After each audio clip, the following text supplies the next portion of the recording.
Азыр бит енді хатын өзінің телефонына шылтынған, мен өзімнікіне кіріп кетті, мен айтам, дәнияда нендей хәлләр бар екен дейм. Әлі бір сағат әлі кіріп кіна шыққан едім. Как будто бір сағат ішінде бір нәрсе өзгері. Малай кіргенейім бір қыз SMS yazған. Фирдус, алайда түгел, Фирдус кәйім көкейіңіздің ашып қына көрсетіңіздер дейді.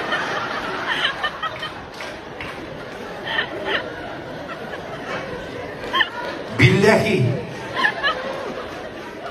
Men aldamayım bir kaşamda. Men bir tane ağnamayım narsa turunda söz bargan. Özüm xatınga qarayım. Özüm zorgan astından. Men aytam nechik qilib tushirib jibarayım ekan. Ну, раз фанатка хочет. Abdurag'ash. Tegi qizga обратно yazdım. Siberkayim men aytam.